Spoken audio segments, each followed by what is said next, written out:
आणि नकाशामध्ये मी ते सांगितलं पण आहे, फ्लड प्रोन एरियाचा स्केच इज एक्सपेक्टेड. लोकस,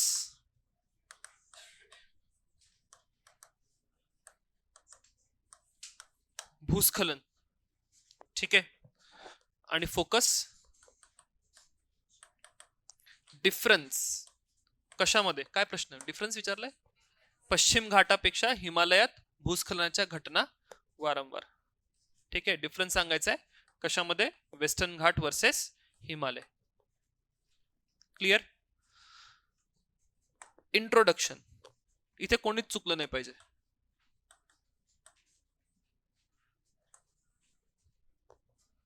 दोन तीन अप्रोचेस आहे. डिफिनेशन लिहू नका, लँडस्लाइड काय असतात, ठीक आहे. करंट अफेअर्स मध्ये एखादी जर घटना असेल, जसं यावेळी खूप घटना आहेत हिमाचल प्रदेशमध्ये, उत्तराखंडमध्ये, त्याचा एखादा संदर्भ देऊ शकता. This is one way. This is good introduction, but I want better. What is better? हा,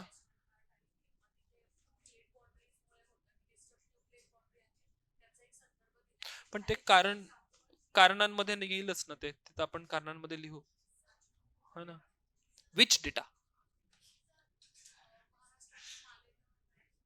हा, हु, कोण, हा, कुठे मिळतो हा डेटा? हे डेटा आहे न्यूजपेपर. हा, डेटाचा सोर्स चुकलाय.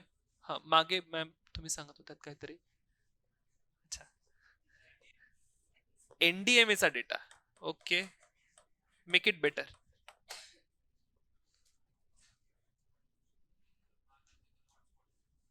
नाही, डेटाच पाहिजे. लँडस्लाइड वर डेटा आहे. एक डेटाचा सोर्स आहे नॅशनल लँडस्लाइड ॲटलास, ठीक आहे. इस्रोचा एक लँडस्लाइडचा ॲटलास आहे, ते एनडीएमए आणि इस्रो दोघांनी मिळून ते केलेलं आहे. तर त्या ॲटलास मध्ये स्पष्ट दिलेलं आहे की भारतामधील भूस्खलन प्रवण क्षेत्र किंवा लँडस्लाइड प्रोन एरियाज कोणते आणि किती प्रमाणात कोणत्या एरियामध्ये लँडस्लाइड होते. क्लिअर. गेट दॅट डेटा, पाठ करा. क्लिअर. मी तो डेटा का वापरतोय, why it is best introduction, कारण की तुमच्या प्रश्नामध्येच विचारलंय की हिमालयांमध्ये लँडस्लाइड जास्त होते वेस्टर्न घाटपेक्षा. जर मी त्याला डेटा दिला की येस, नॅशनल लँडस्लाइड ॲटलास नुसार हिमालयांमध्ये 100% एरिया आहे लँडस्लाइड प्रोन, किंवा एवढ्या एवढ्या घटना होतात लँडस्लाइडच्या, आणि वेस्टर्न घाट्समध्ये 100 घटना होतात. बरोबर. म्हणजे मी प्रश्न इस्टॅब्लिश केला की येस, लँडस्लाइड हिमालयामध्ये जास्त आहे. आणि मग तो डेटा दिल्यानंतर I will say following are the reasons. Look at the flow. Intro आणि बॉडीमध्ये डायरेक्ट कनेक्शन आहे. क्लिअर. दॅट इज वाय तुम्ही इंट्रो मध्ये फॅक्ट कोणता लिहिता, डेटा कोणता लिहिता, एक्झाम्पल कोणता लिहिता, it should never be random. आज नाही येणार, but over the period of time तुम्हाला हे कनेक्शन करता येतील की ना, मी इंट्रोडक्शन मध्ये जो फॅक्ट लिहितोय तो ऑटोमॅटिकली मला कुठे घेऊन गेला पाहिजे, बॉडीकडे घेऊन गेला पाहिजे. क्लिअर. तर इंट्रोडक्शन मध्ये मी तो डेटा लिहिला लँडस्लाइड ॲटलासचा. मग बॉडीचा पार्ट, जिथे जिथे डिफरन्स, इट्स अ डिफरन्स वाला क्वेश्चन. फरक आहे ना, की हिमालयांमध्ये जास्त आहे, पश्चिम घाटांमध्ये कमी आहे, म्हणजे फरकच सांगायचा आहे. तर जिथे जिथे असा फरक आपल्याला सांगायचा आहे, सिंपल अप्रोच ठेवा. Make a table. Right. Table 3 कॉलमचा, सिंपल.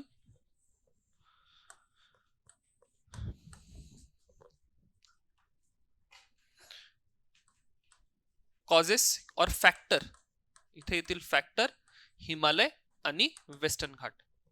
क्लिअर. तुम्ही एका पाठोपाठ एक लिहत गेला असता. राईट. सो मी फॅक्टर्स कसे करतोय ते लक्षात घ्या. सगळ्यात पहिले माझे फॅक्टर कोणते आहे, जिओलॉजिकल फॅक्टर. राईट.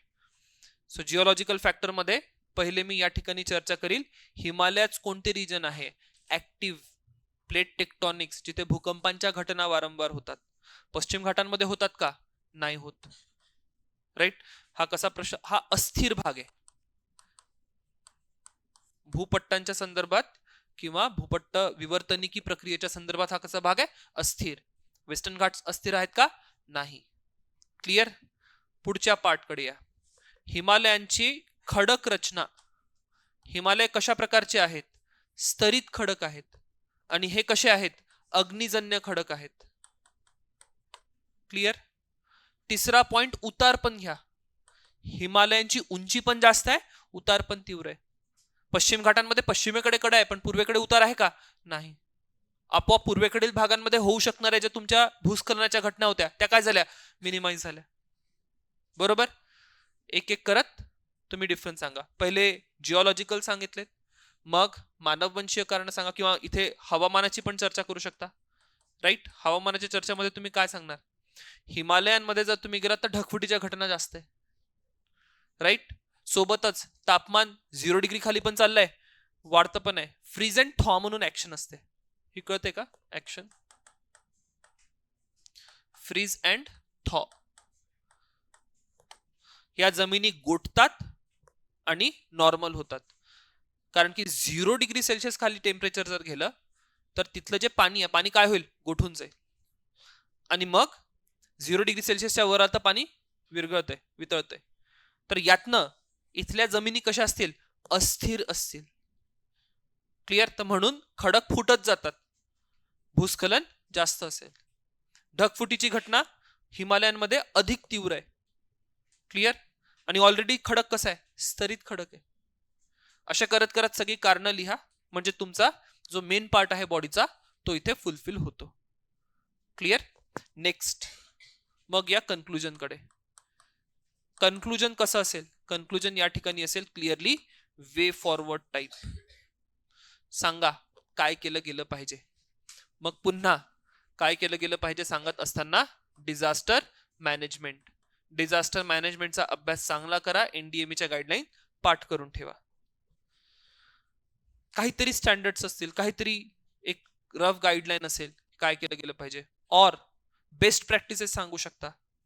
राईट? तो जो नॅशनल लँडस्लाइड हजार्ड मॅप आहे, अॅटलास आहे, त्याच्यामध्येच दिलाय की जे hazard prone landslide prone areas आहे, या लँडस्लाइड प्रोन एरियाज मध्ये काय केलं गेलं पाहिजे, तिथला डेटा सुद्धा कलेक्ट करून ठेवा किंवा ती इन्फॉर्मेशन कलेक्ट करून ठेवा. ती वे फॉरवर्ड मध्ये 2-4 ओळींमध्ये सांगून द्या. That is complete. बट एक एलिमेंट विसरलात. काय विसरलात? Map. You will have to draw a map. आणि तो मॅप पण त्या अॅटलास मध्येच मिळेल, जिथे भारतामध्ये कोणकोणत्या भागांमध्ये लँडस्लाइडच्या घटना अधिक वारंवार होतात याची माहिती दिली आहे. हिमालयांचा भाग रंगवून असेल, ईशान्य भारताचा भाग रंगवून आहे, पश्चिम घाटांचा भाग रंगवून आहे. क्लिअर? लॉजिकल पण आहे, म्हणजे असं काही तो अॅटलास बघितलाच पाहिजे त्याच्यासाठी गरजेचं नाहीये. सो रिपिटेटिव्ह प्रश्न आहे. महाराष्ट्राच्या संदर्भात जर मला हा प्रश्न मॉडिफाय करायचा असेल तर मी सह्याद्री पर्वतरांगांमध्ये होणाऱ्या ज्या घटना आहेत त्याची कारणं विचारेल, की पश्चिम घाटांमध्ये भूस्खलनाच्या घटना का होतात. राईट? प्रिपेअर करा, शोधा की पश्चिम घाटांमध्ये भूस्खलनाच्या घटना का होतात. क्लिअर? नेक्स्ट.